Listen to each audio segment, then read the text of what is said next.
दोस्तों, कभी आपने सोचा है कि इंसान और इंसान की सोच, उसकी समझ और उसका समाज, इन सब के पीछे कौन से गहरे दर्शन छिपे हैं? हम कैसे जान पाएं कि हमारी दुनिया को देखने का तरीका सही है या अधूरा? यही सवाल हमें ले आते हैं इस किताब की तरफ, philosophy and the human sciences. इस किताब में हम सफर करेंगे अलग अलग विचारधाराओं और दार्शनिकों के संसार का। शुरुआत होगी रीजन यानी तर्क और नेचर यानी प्रकृति की समझ से। फिर हम झांकेंगे मार्क्सिस्ट फिलॉसफी के भीतर, जो समाज और वर्ग की लड़ाई को समझने का तरीका सिखाती है। इसके बाद आएगी हर्मेन्यूटिक्स, जो हमें यह सिखाती है कि लिखी हुई या कही हुई बातों का असली अर्थ कैसे निकाला जाए। फिर हम पहुंचेंगे फिनोमेनोलॉजी की दुनिया में, जहां इंसान के अनुभव और चेतना को समझने की कोशिश की जाती है। और यहीं से आगे बढ़ते हुए मिलेंगे स्ट्रक्चरलिज्म और पोस्ट स्ट्रक्चरलिज्म से, जो भाषा और संरचना के जरिए इंसान के सोचने समझने के तरीकों को खोलते हैं। लेकिन सफर यही नहीं रुकता। किताब हमें ले जाती है लॉजिक और लैंग्वेज की गहराइयों तक। मॉडर्न रियलिज्म और एम्पिरिसिज्म ये दिखाते हैं कि हकीकत और अनुभव का रिश्ता कितना मजबूत है। विटगेन्स्टाइन हमें सिखाते हैं कि फलसफा कोई पहेली नहीं, बल्कि थेरेपी यानी इलाज की तरह है। वहीं ऑर्डिनरी लैंग्वेज फिलॉसफी रोजमर्रा की भाषा से गहरे सत्य निकालने का हुनर बताती है।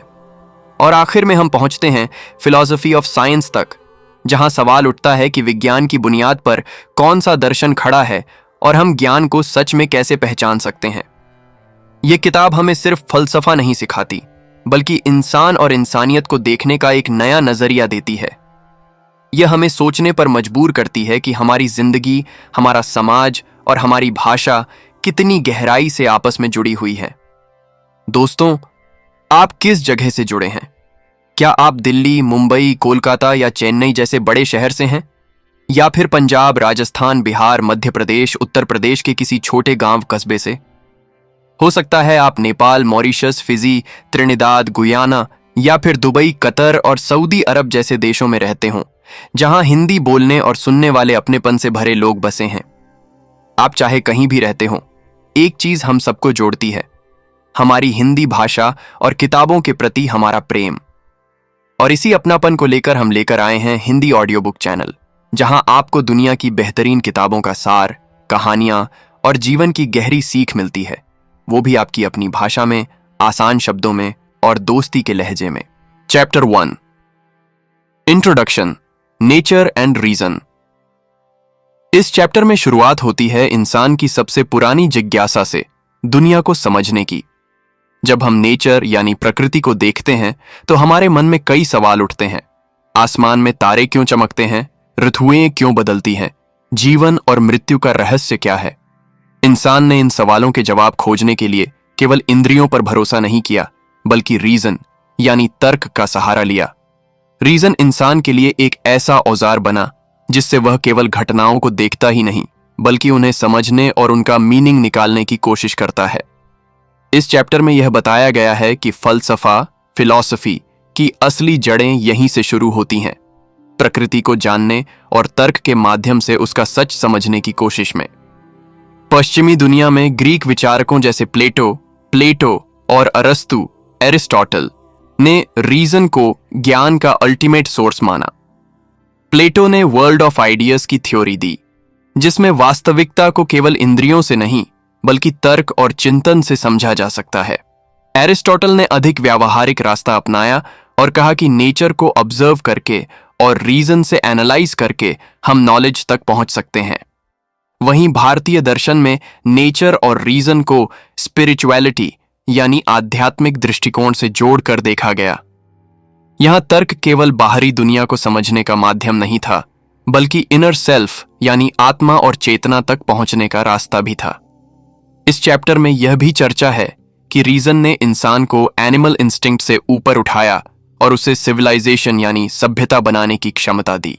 नेचर और रीजन का रिश्ता केवल वैज्ञानिक क्यूरियोसिटी तक सीमित नहीं है, बल्कि यह इंसान की मॉरल अंडरस्टैंडिंग और एथिकल वैल्यूज तक फैला हुआ है। इसका मतलब यह है कि इंसान जब रीजन का प्रयोग करता है तो वह केवल नेचुरल वर्ल्ड को एनालाइज नहीं करता, बल्कि अपने जीवन के लिए दिशा और अर्थ भी खोजता है। इस तरह यह चैप्टर हमें यह समझाता है कि फिलॉसफी की शुरुआत नेचर और रीजन से होती है और यही आधार है पूरे मानव चिंतन का। Chapter 2, Marxist philosophy. इस चैप्टर में हमें एक बिल्कुल नए दृष्टिकोण से परिचय कराया जाता है जिसे कार्ल मार्क्स और फ्रीडरिच एंगल्स ने विकसित किया। मार्क्सिस्ट फिलॉसफी का मुख्य आधार है हिस्टोरिकल मटीरियलिज्म, यानी समाज और इतिहास को समझने का असली तरीका यह है कि हम उसे उसके इकोनॉमिक बेस और मटेरियल कंडीशंस के आधार पर देखें। मार्क्स का मानना था कि इंसान के विचार और उसकी कॉन्शियसनेस अकेले नहीं बनते, बल्कि वे उसके सोशल रिलेशंस और उसके इकोनॉमिक सिस्टम से प्रभावित होते हैं। यानी किसी समाज में जिस तरह का मोड ऑफ प्रोडक्शन होगा, उसी के अनुसार वहां की राजनीति, संस्कृति और सोच विकसित होगी। इस विचार के अनुसार इतिहास में हर दौर में क्लास स्ट्रगल यानी वर्ग संघर्ष चलता आया है। फ्यूडल सिस्टम में लैंडलॉर्ड्स और पेजेंट्स के बीच टकराव था। कैपिटलिज्म में बुर्जुआजी यानी पूंजीपति वर्ग और प्रोलेटेरिएट यानी मजदूर वर्ग के बीच संघर्ष है। यही संघर्ष समाज को आगे बढ़ाता है और नए बदलावों को जन्म देता है। मार्क्स ने फिलॉसफी को केवल थियोरेटिकल एक्टिविटी नहीं माना। उन्होंने कहा कि philosophers have only interpreted the world in various ways. The point, however, is to change it. यानी फलसफे का असली मकसद दुनिया को बदलना है। इस चैप्टर में यह भी समझाया गया है कि मार्क्सिस्ट दृष्टिकोण ने केवल राजनीति ही नहीं, बल्कि साहित्य, कला और संस्कृति को भी गहराई से प्रभावित किया। उदाहरण के लिए, साहित्य को केवल कल्पना का खेल नहीं माना गया, बल्कि उसे सोसाइटी के कॉन्ट्रडिक्शंस और क्लास स्ट्रगल का प्रतिबिंब माना गया। मार्क्सिस्ट फिलॉसफी हमें यह भी सिखाती है कि आइडियोलॉजी यानी विचारधारा हमेशा न्यूट्रल नहीं होती, बल्कि रूलिंग क्लास यानी शासक वर्ग की शक्ति को बनाए रखने का माध्यम होती है। इसलिए समाज में बराबरी और न्याय लाने के लिए जरूरी है कि प्रोडक्शन के साधनों पर कलेक्टिव ओनरशिप हो और एक्सप्लॉयटेशन यानी शोषण का अंत हो। इस तरह मार्क्सिस्ट फिलॉसफी इंसान को यह नजरिया देती है कि उसकी सोच और वैल्यूज केवल व्यक्तिगत नहीं, बल्कि सामाजिक और आर्थिक परिस्थितियों से निर्मित होती हैं, और अगर हमें समाज को बदलना है तो उसकी आर्थिक संरचना को बदलना ही असली रास्ता है। Chapter 3, hermeneutics. इस चैप्टर में हम हर्मेन्यूटिक्स की दुनिया में प्रवेश करते हैं, जो मूल रूप से इंटरप्रिटेशन यानी व्याख्या की कला और विज्ञान है। हर्मेन्यूटिक्स की जड़ें बहुत पुरानी हैं। शुरुआत में इसका उपयोग रिलीजियस टेक्स्ट्स यानी धार्मिक ग्रंथों को समझने के लिए किया जाता था। जब लोग बाइबल या वेदों जैसी पवित्र पुस्तकों को पढ़ते थे, तो सवाल उठता था कि लिखी गई बातों का सही अर्थ क्या है, लेखक ने किन परिस्थितियों में लिखा और उसका संदेश आज के समय में कैसे लागू हो सकता है। यही हर्मेन्यूटिक्स का मूल है, टेक्स्ट के पीछे छुपे मीनिंग को निकालना। बाद में यह सिर्फ धार्मिक ग्रंथों तक सीमित नहीं रहा, बल्कि लिटरेचर, लॉ और हिस्ट्री तक फैल गया। इस चैप्टर में यह बताया गया है कि हर्मेन्यूटिक्स केवल शब्दों की लिटरल मीनिंग पर ध्यान नहीं देता, बल्कि कॉन्टेक्स्ट, बैकग्राउंड और कल्चर को भी देखता है। उदाहरण के लिए, किसी कविता की एक पंक्ति को पढ़ने पर उसका अर्थ सीधा सीधा समझ आ सकता है, लेकिन हर्मेन्यूटिक्स पूछता है कि उस वक्त का सोशल स्ट्रक्चर क्या था, लेखक की इंटेंशन क्या थी और पाठक उस अर्थ को किस तरह ग्रहण करता है। यही वजह है कि हांस गेorg गाडमर और विल्हेल्म डिल्थाई जैसे दार्शनिकों ने हर्मेन्यूटिक्स को एक डीप फिलोसॉफिकल डिसिप्लिन बना दिया। गाडमर ने कहा कि अंडरस्टैंडिंग हमेशा डायलॉजिकल होती है, यानी जब हम किसी टेक्स्ट को पढ़ते हैं तो यह केवल एक तरफा प्रक्रिया नहीं होती, बल्कि हमारा अपना पर्सपेक्टिव और टेक्स्ट का पर्सपेक्टिव मिलकर नया अर्थ बनाते हैं। इस प्रोसेस को उन्होंने फ्यूजन ऑफ होराइजन्स कहा। इस चैप्टर में यह भी बताया गया है कि हर्मेन्यूटिक्स केवल टेक्स्ट्स तक सीमित नहीं है, बल्कि ह्यूमन एक्शंस और हिस्ट्री की व्याख्या में भी उतना ही महत्वपूर्ण है। यानी जब हम किसी ऐतिहासिक घटना को समझते हैं तो हमें केवल फैक्ट्स नहीं देखने चाहिए, बल्कि यह भी समझना चाहिए कि उस समय के लोगों ने उन घटनाओं को कैसे अनुभव किया। इस तरह हर्मेन्यूटिक्स हमें यह सिखाता है कि मीनिंग कभी फिक्स्ड नहीं होता, बल्कि समय, जगह और इंटरप्रेटर के अनुसार बदलता रहता है। Chapter 4, phenomenology. अब यह चैप्टर हमें एक और गहरी फिलोसॉफिकल ट्रेडिशन में ले जाता है, जिसे फिनोमेनोलॉजी कहते हैं। इसका मूल विचार यह है कि हमें चीजों को वैसे देखना चाहिए जैसे वे हमारे एक्सपीरियंस में प्रकट होती हैं, बिना किसी प्री कंसीव्ड थ्योरी या प्रेजुडिस के। एडमंड हुसल को फिनोमिनोलॉजी का फाउंडर माना जाता है। उन्होंने कहा कि फिलॉसफी को चाहिए कि वह सीधे कॉन्शियसनेस यानी चेतना की तरफ जाए और देखें कि दुनिया हमें किस तरह अनुभव में दिखाई देती है। इस अप्रोच को उन्होंने टू द थिंग्स दमसेल्व्स कहा। हुसल के अनुसार जब हम किसी ऑब्जेक्ट को परसीव करते हैं तो वह केवल बाहरी ऑब्जेक्ट नहीं होता, बल्कि हमारी इंटेंशनल कॉन्शियसनेस का हिस्सा होता है। यानी हर एक्सपीरियंस किसी ऑब्जेक्ट की तरफ डायरेक्टेड होता है और यही इंटेंशनैलिटी है। फिनोमिनोलॉजी हमें यह सिखाती है कि एक्सपीरियंस को बिना इंटरप्रेट किए उसकी प्योर फॉर्म में समझा जाए। बाद में मार्टिन हाइडेगर ने हुसल की इस ट्रेडिशन को आगे बढ़ाया, लेकिन उन्होंने इसे एग्जिस्टेंशियल दिशा दी। हाइडेगर ने कहा कि फेनोमेनोलॉजी केवल कॉन्शियसनेस तक सीमित नहीं होनी चाहिए, बल्कि ह्यूमन एग्जिस्टेंस यानी डासाइन को समझना चाहिए। उन्होंने यह सवाल उठाया कि हम बीइंग यानी अस्तित्व को कैसे समझते हैं। उनके लिए फिनोमेनोलॉजी एक मेथड था जिससे हम अपनी एवरीडे लाइफ और एग्जिस्टेंस के छुपे हुए अर्थों को उजागर कर सकते हैं। इस चैप्टर में यह भी समझाया गया है कि फिनोमेनोलॉजी का असर केवल फिलॉसफी तक नहीं रहा, बल्कि साइकोलॉजी, सोशियोलॉजी, लिटरेचर और इवन साइंस पर भी पड़ा। उदाहरण के लिए साइकोलॉजी में यह अप्रोच मदद करती है समझने में कि इंसान अपने एक्सपीरियंसेस को किस तरह मीनिंग देता है। लिटरेचर में यह दिखाती है कि किसी कैरेक्टर की इनर वर्ल्ड को कैसे पोर्ट्रे किया जा सकता है। फिनोमेनोलॉजी हमें यह भी सिखाती है कि दुनिया को एक फिक्स्ड रियलिटी की तरह न देखें, बल्कि उसे ऐसे फिनोमेना की तरह समझें जो हमारे सामने लगातार प्रकट होते हैं और जिन्हें हम अपने कॉन्शियसनेस के जरिए ग्रास्प करते हैं। इस तरह फिनोमेनोलॉजी हमें हमारी एग्जिस्टेंस और हमारी दुनिया के बारे में गहरी समझ देती है। Chapter 5 structuralism and post structuralism. इस चैप्टर में हम एक ऐसे इंटेलेक्चुअल मूवमेंट में प्रवेश करते हैं जिसने 20वीं सदी के पूरे सोचने के तरीके को बदल दिया, स्ट्रक्चरलिज्म, और उसके बाद पैदा हुआ पोस्ट स्ट्रक्चरलिज्म। स्ट्रक्चरलिज्म की जड़ें लिंग्विस्टिक्स यानी भाषा विज्ञान में है और इसके प्रमुख प्रवर्तक फर्डिनांड द सोस्यूर थे। उन्होंने यह विचार दिया कि भाषा केवल शब्दों का संग्रह नहीं है, बल्कि एक सिस्टम है जहां हर शब्द का मीनिंग केवल अन्य शब्दों के साथ उसके संबंध से तय होता है। यानी कोई भी साइन अपने आप में अर्थपूर्ण नहीं होता, बल्कि उसका अर्थ लिंग्विस्टिक स्ट्रक्चर से आता है। सॉशर ने भाषा को 2 हिस्सों में बांटा, लैंग्वेज सिस्टम और परोल, इंडिविजुअल स्पीच। स्ट्रक्चरलिज्म का कहना है कि यदि हमें कल्चर, मिथ्स, लिटरेचर या सोशल प्रैक्टिसेस को समझना है तो हमें उनके पीछे छुपे स्ट्रक्चर्स को एनालाइज करना होगा। उदाहरण के लिए क्लॉड लेवी स्ट्रॉस ने मिथ्स और किनशिप सिस्टम्स का अध्ययन करके यह दिखाया कि वे किसी भी समाज के डीप स्ट्रक्चर्स को रिफ्लेक्ट करते हैं। स्ट्रक्चरलिज्म का असर एंथ्रोपोलॉजी, साइकोलॉजी, सोशियोलॉजी और लिटरेरी थ्योरी तक फैला, लेकिन जैसे ही स्ट्रक्चरलिज्म ने अपनी पकड़ बनाई, उसी समय एक नया दृष्टिकोण उभरा, पोस्ट स्ट्रक्चरलिज्म। यह मूवमेंट स्ट्रक्चरलिज्म की रिजिड सिस्टम थिंकिंग के खिलाफ खड़ा हुआ। जाक देरिडा ने डीकंस्ट्रक्शन की थ्योरी दी, जिसमें उन्होंने कहा कि लैंग्वेज कभी फिक्स्ड मीनिंग नहीं देती, बल्कि हमेशा मीनिंग को डिफर और डिफर करती रहती है। यानी हर टेक्स्ट में मल्टीपल इंटरप्रिटेशंस होते हैं और कोई भी अर्थ अंतिम नहीं है। इसी तरह मिशेल फुकोद ने दिखाया कि नॉलेज और पावर एक दूसरे से जुड़े हैं। उन्होंने यह बताया कि हमारे इंस्टीट्यूशंस जैसे प्रिजन, स्कूल और हॉस्पिटल केवल न्यूट्रल जगह नहीं हैं, बल्कि वे पावर रिलेशंस को मेंटेन करते हैं। पोस्ट स्ट्रक्चरलिज्म ने यह चैलेंज किया कि ट्रूथ या मीनिंग यूनिवर्सल है। इसके अनुसार मीनिंग हमेशा कॉन्टेक्स्ट डिपेंडेंट होता है और हर डिस्कोर्स के पीछे पावर डायनामिक्स छिपे होते हैं। इस तरह स्ट्रक्चरलिज्म और पोस्ट स्ट्रक्चरलिज्म हमें यह सिखाते हैं कि चाहे भाषा हो, संस्कृति हो या ज्ञान का कोई भी रूप, सबको समझने के लिए हमें उनके स्ट्रक्चर्स और उनके भीतर चल रहे पावर रिलेशंस को एनालाइज करना होगा।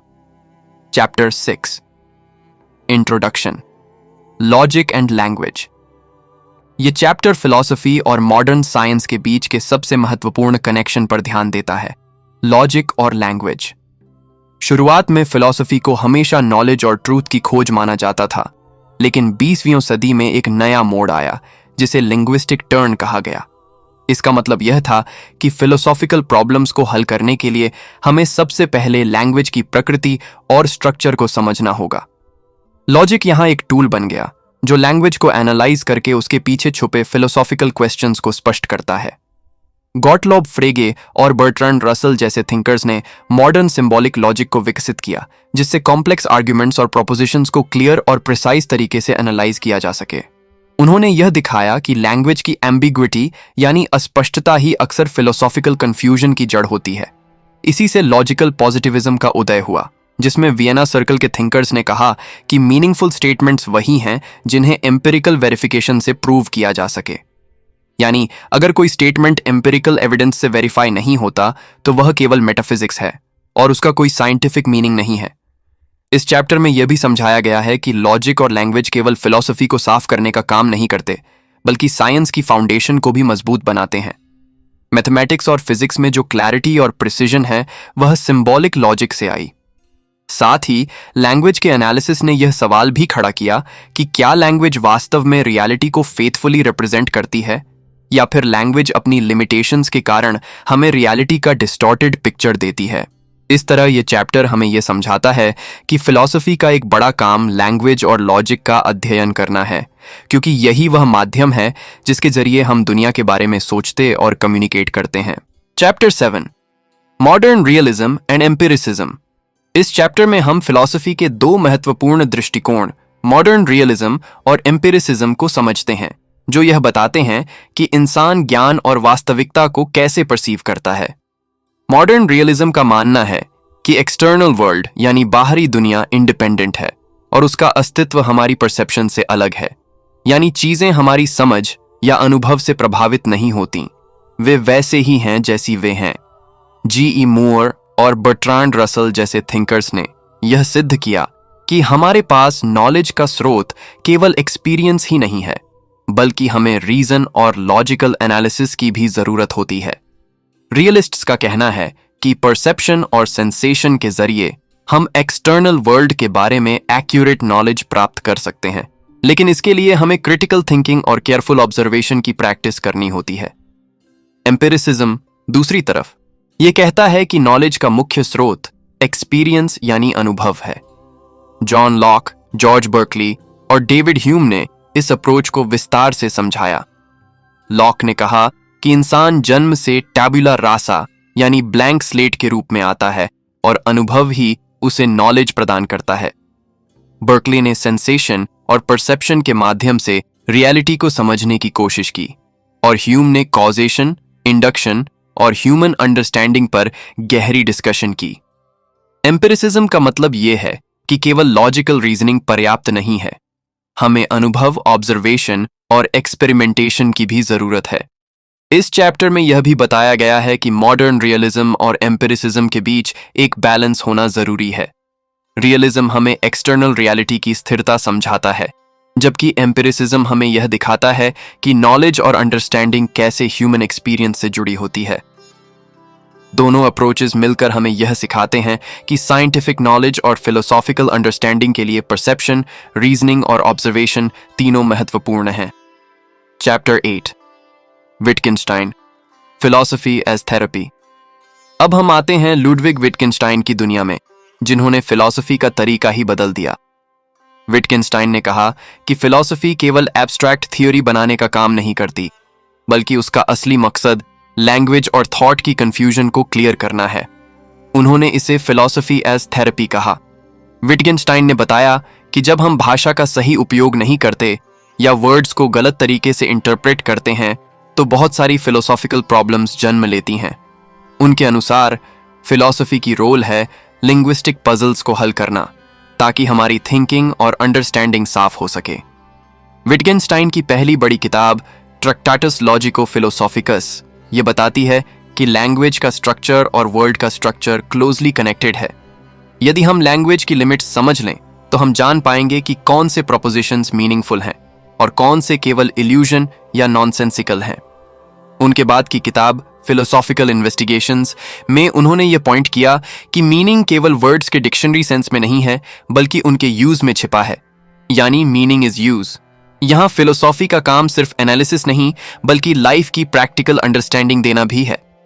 इस चैप्टर में यह भी बताया गया है कि विटगेनस्टाइन का अप्रोच आज के linguistic philosophy, ordinary language philosophy और इवन कॉग्निटिव साइंस पर असर डालता है।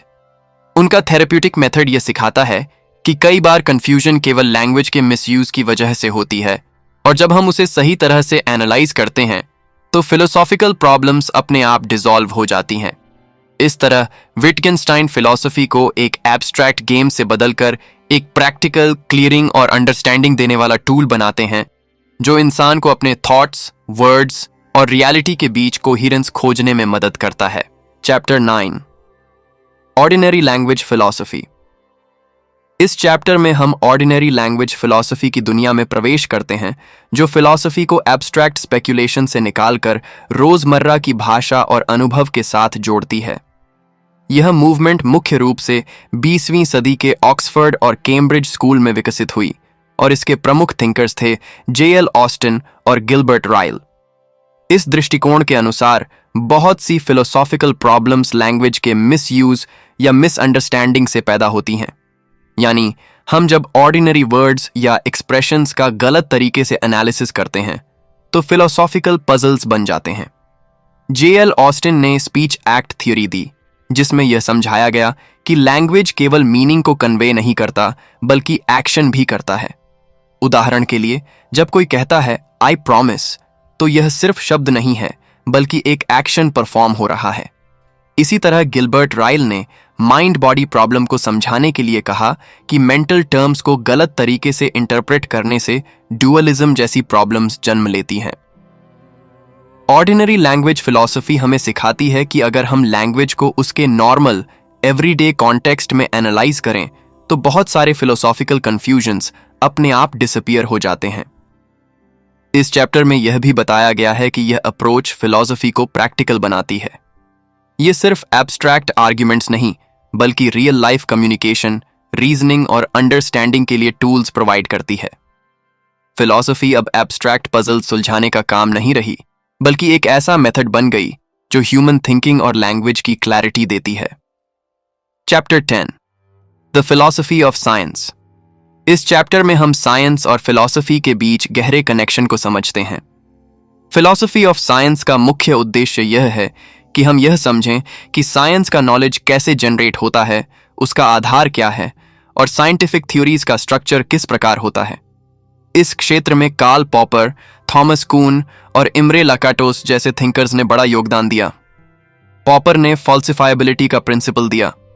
उनका मानना था कि साइंटिफिक थ्योरीज केवल तभी मीनिंगफुल हैं जब उन्हें टेस्ट करके फॉल्सिफाई किया जा सके। यानी किसी थ्योरी का सच साबित करना आवश्यक नहीं है, लेकिन यह देखना जरूरी है कि क्या कंडीशंस में वह थ्योरी फेल हो सकती है। इससे साइंटिफिक रीजनिंग और मेथोडोलॉजी क्लियर होती है। कून ने पैराडाइम शिफ्ट्स का कॉन्सेप्ट इंट्रोड्यूस किया। उन्होंने दिखाया कि साइंस लाइनियर प्रोग्रेस नहीं करता बल्कि पीरियड्स ऑफ नॉर्मल साइंस और साइंटिफिक रेवोल्यूशंस के साइकिल्स में चलता है। एक पैराडाइम के अंडर में साइंटिफिक कम्युनिटी सामान्य समस्याओं को सॉल्व करती है, लेकिन जब एनोमलीज बढ़ जाती हैं तब एक नई पैराडाइम आती है। यह अप्रोच हमें यह समझने में मदद करती है कि साइंस सिर्फ ऑब्जर्वेशन और एक्सपेरिमेंट नहीं बल्कि सोशल प्रोसेसेस और ह्यूमन इंटरप्रिटेशन से भी प्रभावित होती है। इस चैप्टर में यह भी बताया गया है कि फिलॉसफी ऑफ साइंस केवल थियोरीज और एक्सपेरिमेंट्स तक सीमित नहीं है। यह हमें यह सवाल पूछने के लिए मजबूर करती है कि साइंटिफिक नॉलेज को हम सच कैसे मानते हैं, किस एक्सटेंट तक इसे ऑब्जेक्टिव माना जा सकता है और क्या साइंटिफिक मेथड्स में लिमिटेशंस हैं। इम्रे लाकाटोस ने यह बताया कि रिसर्च प्रोग्राम्स इवॉल्व होते हैं और एक साइंटिफिक थ्योरी हमेशा प्रोग्रेसिव या डिजेनरेटिव स्टेज में हो सकती है।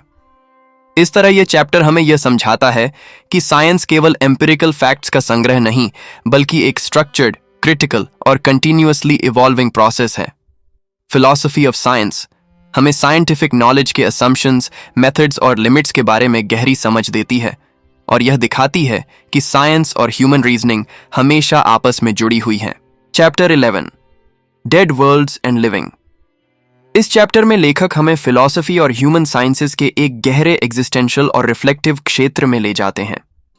यहाँ सवाल उठता है कि क्या दुनिया केवल ऑब्जर्वेबल फैक्ट्स और रिजिड स्ट्रक्चर्स से बनी है, या फिर उसमें लाइफ, मीनिंग और ह्यूमन एक्सपीरियंस का भी योगदान है। डेड वर्ल्ड से तात्पर्य उन थियोरेटिकल, एब्स्ट्रैक्ट और रिजिड कॉन्स्ट्रक्ट से है जो नॉलेज और फिलॉसफी में बनाए गए हैं, लेकिन जिनमें ह्यूमन एक्सपीरियंस और कॉन्टेक्स्ट की कमी है। ये ऐसे वर्ल्ड्स हैं जहां केवल रूल्स, सिस्टम्स और थियोरीज डोमिनेट करते हैं, लेकिन उनके पीछे कोई रियल लाइफ एप्लीकेबिलिटी या ह्यूमन रेलेवेंस नहीं होती। इसके विपरीत लिविंग वर्ल्ड्स वो हैं जहां फिलॉसफी और human sciences human experience, emotion, perception और सोशल कॉन्टेक्स्ट के साथ इंटरट्वाइंड होती हैं। यहां नॉलेज केवल एब्स्ट्रैक्ट रीजनिंग तक सीमित नहीं रहती, बल्कि वह ह्यूमन एक्शंस, कल्चर, ट्रेडिशंस और सोशल प्रैक्टिसेस के साथ डायनामिकली जुड़ी होती है। उदाहरण के लिए, जब हम कोई हिस्टोरिकल इवेंट पढ़ते हैं तो उसे केवल फैक्ट्स के रूप में समझना डेड वर्ल्ड है, लेकिन जब हम उस घटना को उस समय के समाज, लोगों की सोच और उनकी कल्चरल कंडीशंस के कॉन्टेक्स्ट में इंटरप्रेट करते हैं तो वह लिविंग वर्ल्ड बन जाता है। इस चैप्टर में यह भी बताया गया है कि ह्यूमन साइंसेज जैसे सोशियोलॉजी, एंथ्रोपोलॉजी और साइकोलॉजी लिविंग वर्ल्ड्स की तलाश करते हैं। ये डिसिप्लिन्स केवल स्टैटिस्टिकल डेटा और मेजरेबल फिनोमेना तक सीमित नहीं हैं, बल्कि ह्यूमन एक्सपीरियंस, मीनिंग मेकिंग और इंटरप्रेटिव प्रोसेसेस को भी समझने की कोशिश करते हैं। यही वजह है कि फिलॉसफी और ह्यूमन साइंसेस का अल्टीमेट गोल यह है कि एब्स्ट्रैक्ट थियरीज और रियल लाइफ ह्यूमन एक्सपीरियंस के बीच एक ब्रिज बनाएं। यह ब्रिज हमें यह सिखाता है कि नॉलेज सिर्फ इंटेलेक्चुअल एक्सरसाइज नहीं है, बल्कि यह ह्यूमन लाइफ को समझने और एनरिच करने का माध्यम भी है। Chapter 12 retrospect. इस अंतिम चैप्टर में लेखक हमें पूरे किताब के सफर का एक रिफ्लेक्टिव ओवरव्यू देते हैं। रेट्रोस्पेक्ट का मतलब है पीछे मुड़कर देखना, और यह चैप्टर फिलॉसफी और ह्यूमन साइंसेस के एवोल्यूशन, उनके मेथड्स और उनके प्रैक्टिकल रेलेवेंस को समराइज करता है। यहां एम्फेसिस है कि नॉलेज का परस्यूट केवल फैक्ट्स और थ्योरीज तक सीमित नहीं है, बल्कि यह ह्यूमन अंडरस्टैंडिंग, क्रिटिकल थिंकिंग और इंटरप्रेटिव स्किल्स को विकसित करने का प्रोसेस भी है। लेखक बताते हैं कि फिलॉसफी ने हमेशा ह्यूमन क्यूरियोसिटी, रीजनिंग और एक्सपीरियंस को समझने की कोशिश की है।